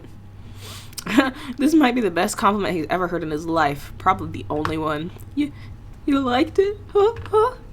His voice mixes surprise, disbelief, and a shy glimmer of joy.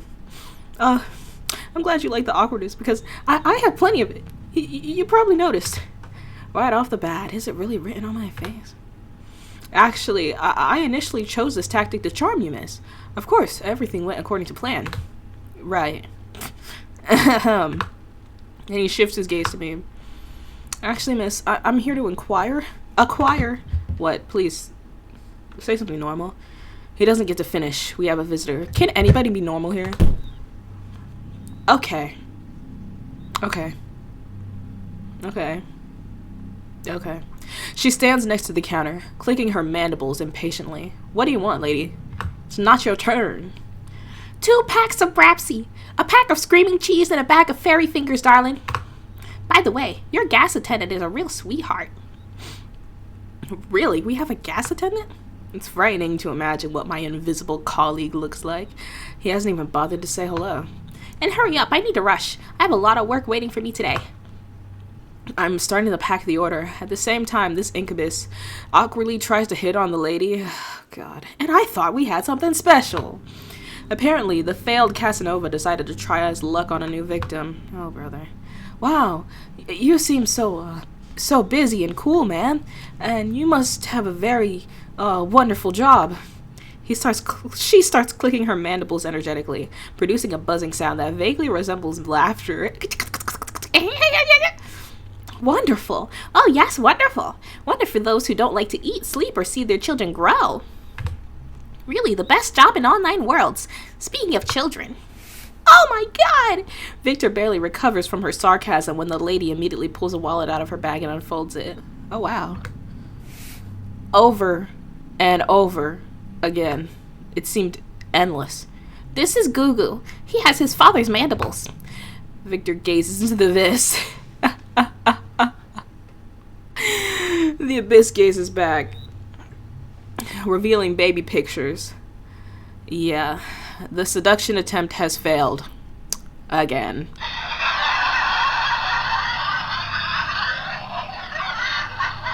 I pressed the wrong button.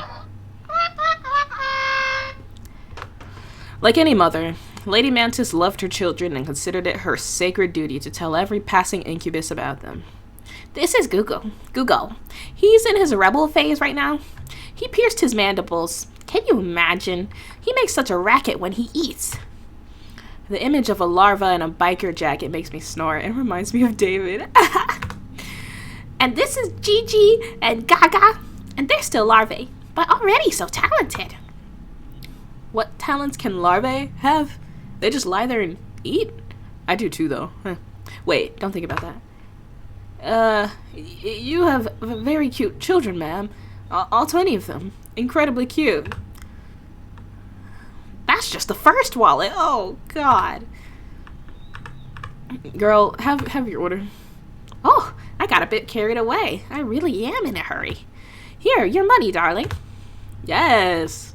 Victor watches her disappear into the night, then turns to me with a grateful look. Thank you, miss. I couldn't handle 20 more kids. To be honest, I already broke down at the 8th. And I thought looking after a cat was hard. You have a cat? The lady left very little tips. Probably all her money went to her children. Victor suddenly remembers he came here to buy something. He did. However, my visitors rarely recall that. I need a book. A book? What? Look around, buddy.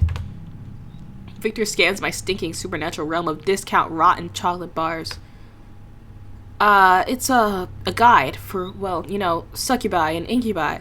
I can't remember what it's called, but I've definitely heard something about it. Could you take a look? It's definitely not for me. It's for my less experienced friend, because I'm, you know, employee of the month in my lair. He didn't specify whether he was the worst or the best employee of the month. Well, you know, life forced harvesting for dummies or something like that, I guess. I hear him mumbling quietly to himself. It's such a shame.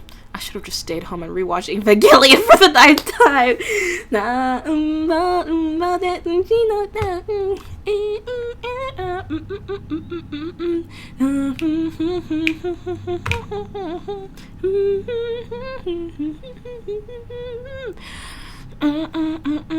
Oh man, he just started the whole opening. Just a few hours before, I was rushing around here looking for blood for a very hungry monster. Now all these vials, eyes, and tentacles seem less ominous. Imagine if he, seemingly the nicest one, was actually the most evil. That'd be funny. Like if something crazy happened. Because all these people so far are like pretty normal. A gigantic dead moth lies on top of one of the boxes. Or perhaps it's just very tired. Hey. I'm rummaging through the books section, deep in between baboon metaphysics and limits of patience of your dead servant. Man, this place has a lot of stuff. All right. I come back from the storage room, holding this forbidden, mind-bending treatise titled Everything You Ever Wanted to Know About Demons and Everything You Didn't Want to Know About Them. Wow, this is definitely better than those PDF guides from various sites for, never mind who. Clearly not the whole family. Let's study it? Let's. Yes, it would be very unusual if he just paid me, tipped me, and moved along. I expect too much from this life. But in fact, this will be an entertaining educational lesson. It certainly won't be unnecessary. And the guy looks like those pictures are enough to make him faint. The sooner this is over, the sooner I can send him on his way. My god, are we really doing this? Might as well start a book club, too. Alright, I pull the grimoire closer. Alright, I open the book and the pages, yellowed and brittle with age, release a cloud of dust and indecent, horrifying desires. Incubi, the nature of the tempting rogue, hooves of desire. Tempting rogues. Oh, that's me! Yeah, definitely me. Hooves are just like mine. You have no idea how awful they clop, especially on tiles. Yeah. When you sneak into the fridge at night, the whole house wakes up with you. Everyone thinks there's a big, clumsy cow living in your apartment.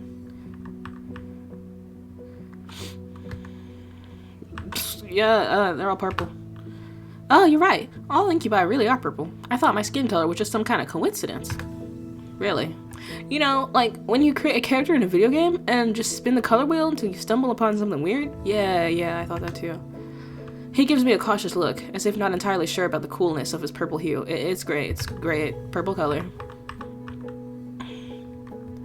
I know what you mean. When I was created, someone also just spun the wheel. By the way, I was created in Spore. Spore? Seriously? I know it's a self-deprecating joke, but by the way, it was a really awesome creature. Wow, I can't speak. It really has an awesome creature maker. I love the mating dances in that game, right? Maybe I should have taken a couple for my profession. And, by the way, you can make beautiful creatures in Spore too, even with symmetrical limbs, that is true. It seems like that was a compliment to me. I am very symmetrical. Anyway, Victor turns his attention back to the book and runs his clawed finger down the lines. Incubi, appreciators of the vibrant hues of the soul. They draw power not from blood or life force, but from the pure, potent energy of mortal emotions. And although a refined bouquet of positive emotions is the preferred ambrosia, what a fancy word. The practitioner can also sustain themselves with the more coarse, fickle energies of negativity, despair, horror, and humiliation, provide a quick, albeit unpleasant rush of power. It's no wonder that now, after an argument with someone in the comments, I feel like I've eaten a few raisins. Stop. That's valid. Judging by the expression on his face, he clearly isn't cut out stop. He clearly isn't cut out for horrors and humiliations. His limit is probably arguing on 4chan. That's already a lot. Also a kind of source of horrors and humiliation, but still, it's a bit different. An incubus can, albeit less effectively, form a symbiotic connection by feeding off a single consenting mortal vessel. The mortal vessel, in turn, can absorb some power from the incubus, among other things, their mortality. Immortality? No way. Wow, that sounds like a decent deal. I certainly always have plenty of emotions, mostly hatred for the fact that to earn money you have to work. A whole mountain of raisins for Victor, or whatever he called it. What a relief. Just one person. The thought of having to chase after a whole bunch of strangers makes me feel sick. Oh. See, strangers are the scariest thing right after rent. Yeah, I totally understand you. It's probably even harder to deal with clients like me. Yeah. Communication is already a horror show in itself, and then you add, literal horror. Wait, I didn't get to read that. With vampires and ghosts. Just a nightmare. He looks at me with sympathy. He feels sorry for me. I don't even know how to react to that. Dang. Well. Trying to understand what people want from you is quite the challenge. It's like trying to play a game with its rules changing every 5 seconds. And someone has turned off your screen and you're paralyzed. Basically, yeah, I completely get you. Victor flips through the grimoire, reading the chapter titles. Techniques of rogue seduction. Juicy emotional juices. Using There's energy for thaumaturgical purposes. I don't even want to know. I just want to not starve without energy. Maybe pay for rent. I don't need to be the lusty cousin of Doctor Strange. His finger finally jabs at a random chapter title somewhere in the middle. Love letters? It seems completely and irrevocably outdated. Especially that part about carrier pigeon colors. Jesus. Love letters? Who writes love letters anymore? This would apply, like, to text messages now, right? But this a good start. Let's work on this before moving on to more complex seduction methods. He pulls out a pen from somewhere, a cheap ballpoint with a little anime cat charm at the end. I hand him a grease-stained napkin, like everything in this rotten place. The book says to convey aching adoration and a hint of forbidden desire. Victor starts scribbling something on the napkin.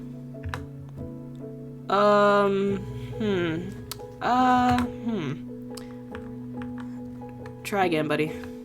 Yeah, I guess this really isn't the most aching thing in the world. He takes a less good. Okay, what about this? Oh. Bro, I'm done.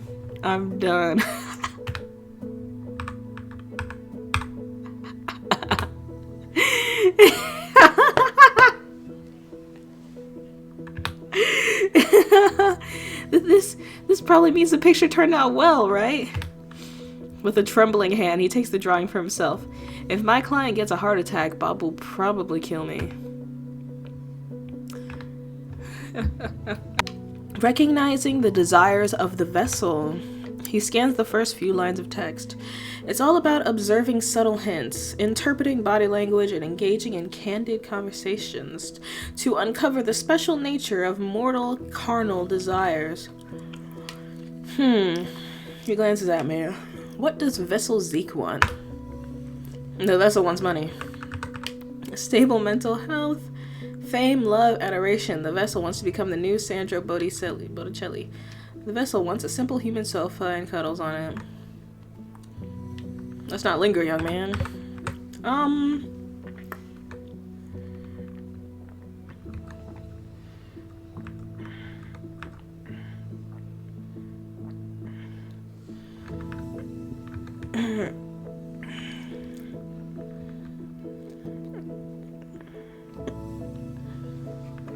Yeah, simple human sofa.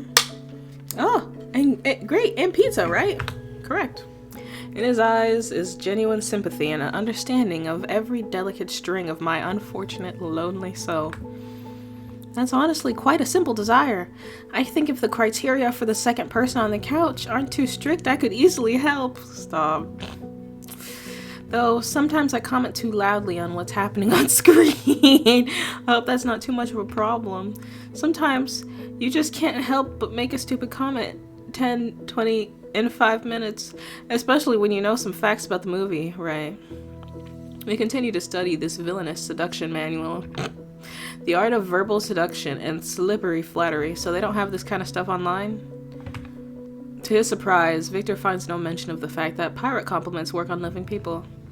We examine the first paragraph, where words are labeled as keys to the treasure chest of the heart, and flattery described as a power aphrodisiac for the ego. It's all very, very dramatic, but the main idea is quite simple. Say nice things, don't say unpleasant things. This is definitely outdated.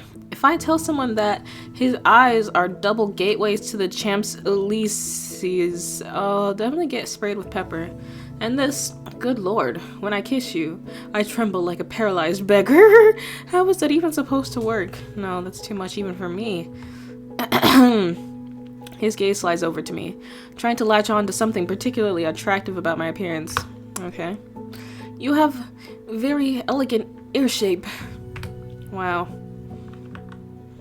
No, you. Do I? Thank you. They're very nimble now.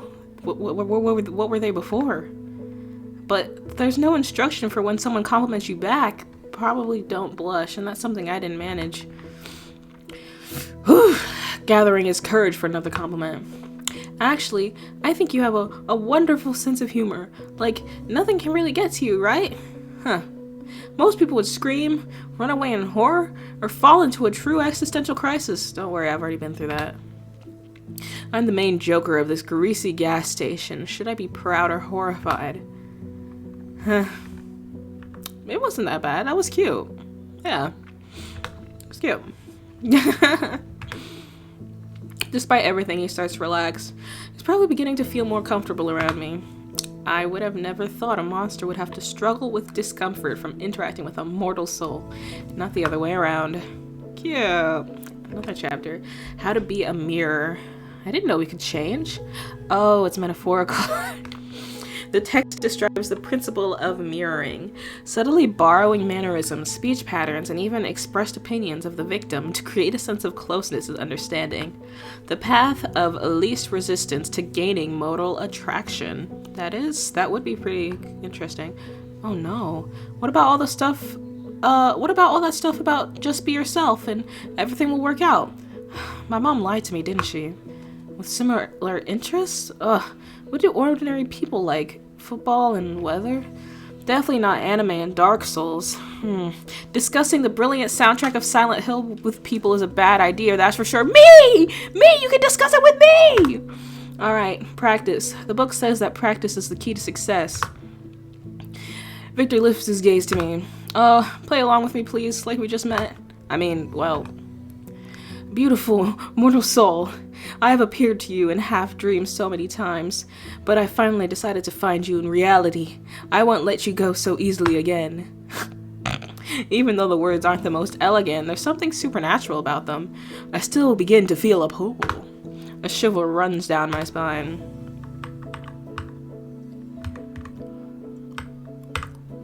I am a little bit curious.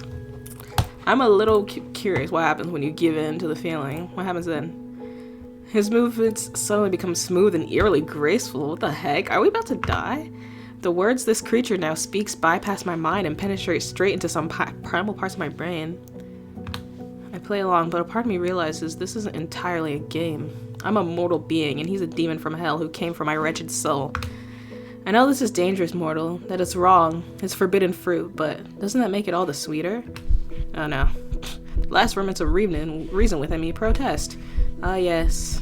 Everything else replies. I lean into him with my whole body, eager to hear the last forbidden, incredibly sensual... Ow, dang it, my leg just cracked!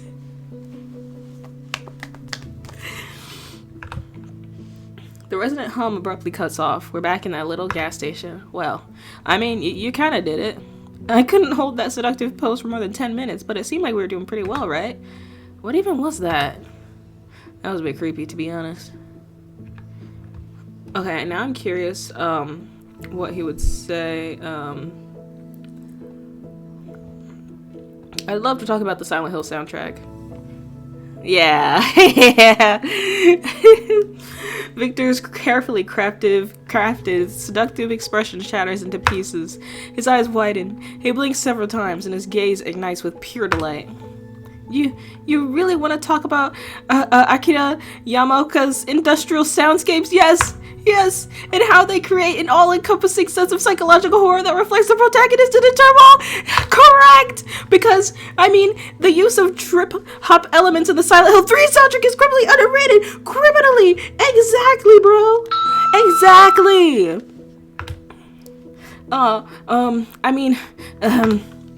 Yes, mortal, your interest in such esoteric melodies is quite intriguing.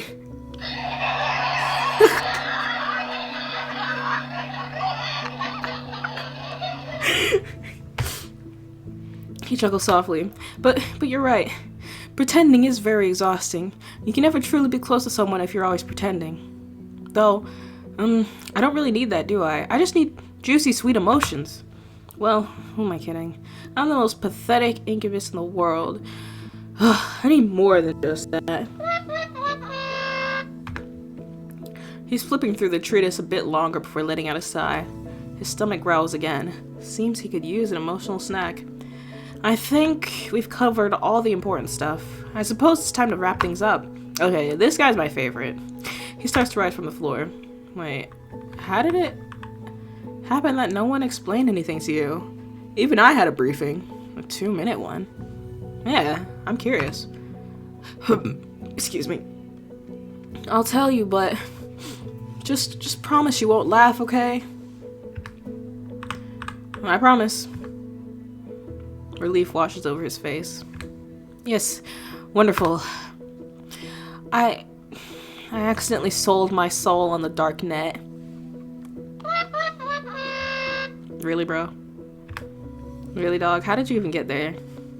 He holds a dramatic pause. Go on. Ugh, what an idiot I was. I dropped out of college back then because of constant stress, moved into a tiny dump and barely left my apartment. I was scrapping by with some freelance work. I talked, well, sometimes I chatted with various anonymous folks from 4chan, really people without names, gender, or age. And then I stumbled upon a stupid ad. What did I have to lose? Definitely not a demon. 7566. Really, bro? And the chat offered me a chance to escape loneliness. Later, after I turned into this creature, he told me he did it for laughs. Wait, so you weren't this before? You were human? He left no instructions. Just wrote, "Get good!"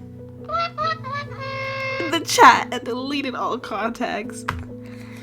He was curious to see if I could handle it. His chance to escape loneliness turned out to be putting me in an incredibly deadly situation. He lifts his eyes to me. This memory is a fresh wound for him. Perhaps I can even respond. Before I can even respond, he jumps up from the floor. But I've already wasted enough of your time. Nah. Come back. He clops his way to the counter. Well, to be honest, I didn't really understand much. Those chapters are so strange. He lets out a quiet chuckle. But you know what? It was great. I haven't had this much fun in a while. I think I even ate properly. Finally, positive energy. I mean, thanks for the lunch. Oh, I'm not sure if I need to pay for that too, but I'll leave some money just in case. Hooray! His tail twitches awkwardly. I haven't really interacted with people since college killed my will to live. It felt strange not to feel like such an idiot around someone. Thank you very much. He tosses somebody. Let's go! Then takes a deep breath and adds, and maybe someday we could, well, hang out together? Not as a lesson, just play some silly games. Like friends. Heck yeah. Yeah. A date? His tail starts waggling widely, knocking over 3 bags of chips, a can of soda, and a bottle of gloomy tea. I'm in. Of course. I'm ready. He struggles to rein in the flow of enthusiasm and takes a frantic breath. See you then. Goodbye. Good luck with your shift. Wow. Yeah, Victor's the best. Victor's my favorite. It was nice to meet you. The gas station returned to silence, broken only by the hum of refrigerators and my own 2 loud thoughts. Wow. What an interesting cast of characters. So, okay, let's see. A crazy god, a vampire thug, and a shy incubus walk into a gas station. Sounds like a start of a very, really bad joke. My life is now a joke.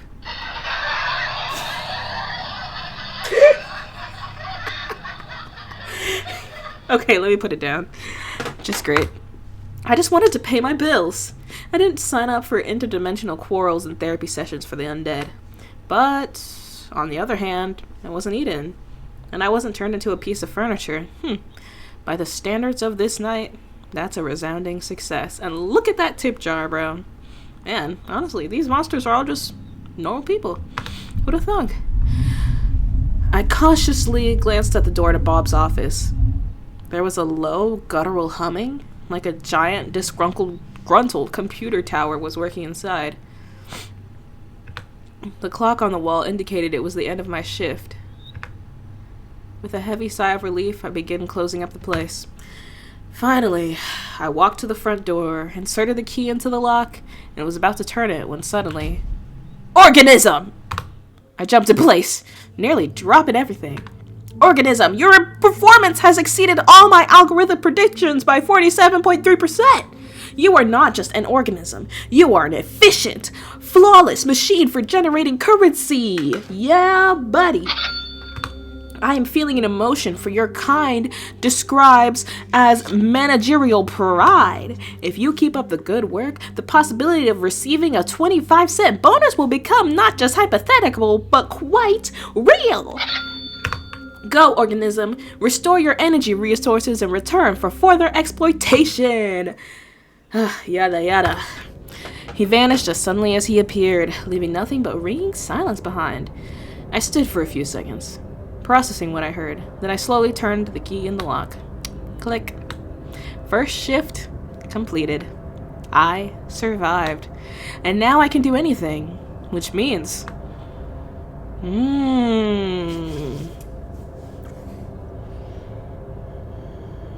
Return to the store to Bob! Oh my god. We can go on a date with Bob? Kill me. Okay. Alright, so shall we go through all of the endings then? Okay. Well, I'm gonna go with Victor first because he's my all-time favorite. He's the best. He's the cutie patootie. Victor promises to come faster than the wind. Aww. True to his word, when his car pulls into the parking lot, he nearly knocks over a trash bin. My bad. It's an old, well-maintained car, clearly inherited from his grandfather inside. It's warm and smells nice. His apartment is exactly as I imagined. A bit cluttered, but cozy. Oh. And soon, I get humiliated by the very first boss. Victor, sitting next to me, laughs. It's not that you're bad at this, as you say. It's just that I'm a nerd with a whole lot of free time. His fingers glide effortlessly over the buttons. I felt at ease. For the first time in a long time, no fear, no tension, just two people playing video games. Oh. Oh. He freezes for a second. Then a blush appears on his violet cheeks. He coughs awkwardly, but doesn't pull away. Instead, he gently leans his head towards mine. You've made me so happy in just one evening, and I'll do everything I can to make you happy. I close my eyes, listening to the quiet clicking of buttons. So we just stopped playing. An incubus partner. My partner is an incubus, and he's better at Souls-like games than I am for now. Yeah, I wouldn't have even picked up the controller for that, to be honest. Something very interesting is definitely happening with my life. For sure. Alright, now let's see what the other endings are like. Okay, now let's, return to the store for Bob. Let's see what he has to say. Oh no, Mr. Manager. We're not saying goodbye just yet. I head back to the gas station, push open the door to his office. In the middle of the room, buried under folders and invoices, stood a gigantic, ridiculous canopy bed, and on it, surrounded by rose petals, reclined Bob. Or rather, he wasn't just lying there. He was posing, one tentacle coyly supporting his spherical body where a human's chin would be. Others were elegantly draped over the silk sheets. His numerous eyes blinked slowly, focusing on me. Ah, organism. I wasn't expecting you so soon. His voice, as always, boomed in my head, but now it had sultry undertones. But since you're here, one tentacle slowly, seductively beckoning forward. I propose we spend the evening in romantic engagement. We'll study void bib oak enclosure schemes. I took a step into the office and slowly closed the door behind me. Okay. Alright, now let's call David. See what he has to say. Maybe it was a bad idea. David's my second favorite. Actually, I honestly don't know. Victor's my all-time favorite, though. Or maybe it was the best one yet. The creature on the other end informs me in a raspy voice that he'll be here in 10 minutes. And sure enough, soon the roar of a motorcycle shatters the silence of the night. A battered but powerful bike pulls up next to me. Come on, sunrise is soon. Ah, oh my gosh. His voice sounds gentle. I move and climb onto the seat behind him, wrapping my arms around his waist. He lets out a satisfied sigh. And by the way, Enjoy today's sunrise while you can. I freeze. I know exactly what he means. This could be my last sunrise as a human, so he's just gonna turn me. No discussion. Maybe I want to become a vampire. Maybe not. Either way, we're making decisions together now. The surprise in his eyes is replaced by a brief glimmer of respect. He looks at me like a tame wolf, like an equal. His hand covers mine, resting on his chest and gently squeezes it. Okay, boss, whatever you say. Whatever awaits us, eternal wanderings, arguments over who cleans the blood off the dishes today, and the necessity of pretending to be our own descendants. We'll face it together. The motorcycle roars and heads out onto the highway. Alright, now last one. Let's see what our creepy Jester King has to say. Carriage for the Queen! The words escaped my lips before I could think them through. I shouted into the void, expecting at best an echo. But the void answered. From around the corner, with a quiet clatter of hooves on asphalt, it appeared. A carriage crafted from bones polished to a shine, drawn by a pair of horses woven from pure shadows. The carriage door swung open by itself, inviting me inside. How mysterious. I stepped over the threshold, and the world spun into a kaleidoscope of mad colors and sentient frogs. When the whirlwind subsided, I felt myself falling, but instead of a hard landing, I found myself in someone's embrace. Oh my gosh! Why are we in a dress? What? What happened to your hat? What happened to your bells? I knew you would come, my dear. Oh. Darian's voice was velvety and sly. I looked down and realized that my t-shirt and jeans had been replaced by some elegant attire. How old-fashioned of him. The kingdom missed you so much. Every crooked spire of this castle longed for your silhouette. Every mad courtier whispered your name, hoping you would return and bring even more chaos to our usual chaos. He looked into my eyes, and his gaze was a mix of madness, adoration, and the promise of the most unpredictable eternity. Everything. I will give you everything. How about a pet? I can bring you the most beautiful griffin, or better yet, two, so they won't be bored when I take you for rides around our lands. And if the moon bores you, we'll have 3. Or if I could get a few garden gnomes and I'm getting ahead of myself. Let it be a surprise. He pulls me closer by the waist. His lips almost touch the shell of my ear as he speaks the next words. You will never be sad again. From this moment, sadness for you is just a word in a foreign language. My dear, my queen. And all it took was one night shift at a gas station. Woo! We did it, guys! We romanced every single monster! Whoop, whoop, whoop. Next is a werewolf. Wow, we did good, guys. That was great. That was incredibly cute and incredibly short. That was only like 2 hours. Yep, that was great. I'm about to go play Dark Souls with Victor, I guess. See ya!